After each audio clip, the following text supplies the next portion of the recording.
बीच खड़ा होई दर्शन ला आसरा लगावे हो।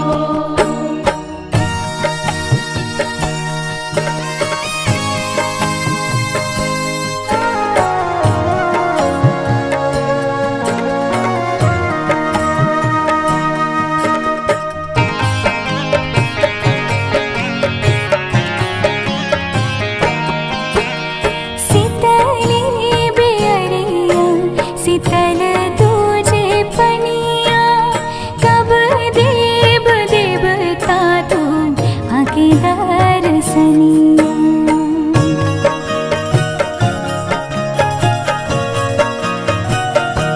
हाँ शीतली बेअरिया शीतल तुझे पनिया कब देव देवता तू आके दर्शनिया।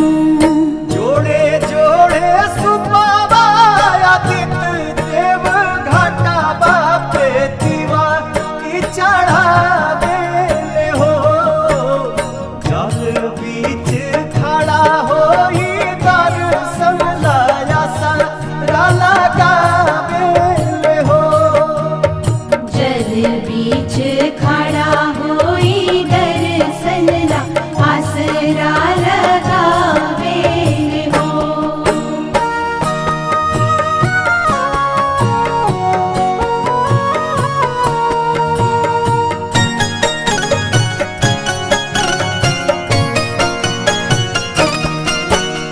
भूखली शरीरिया सजल सुभे मनवा पुरुबे लागल बड़ुए सबके ध्यानवा।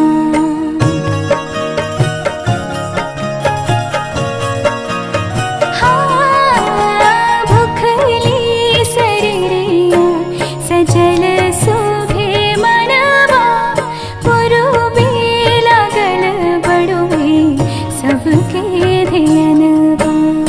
जोड़े जोड़े दौड़ाए दीनानाथ घाटा बापे दीवा की चढ़ावे हो। जल बीच खड़ा होई दर्शन ला आसरा लगावे हो। जल बीच खड़ा होई दर्शन ला आसरा लगावे हो।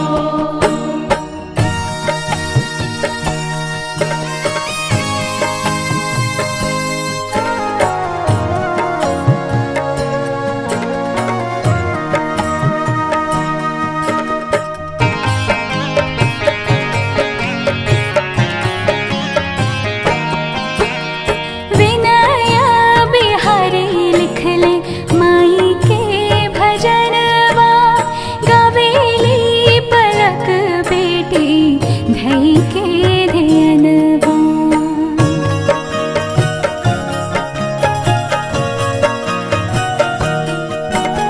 विनया बिहारी लिखले माई के भजनवा गावेली पलक बेटी धई के ध्यानवा। जोड़े जोड़े प्यारी गंगा मैया घाटा बापे दीवा की चढ़ावे हो। जल बीच खड़ा होई दर्शन ला आसरा लगावे हो। जल बीच खड़ा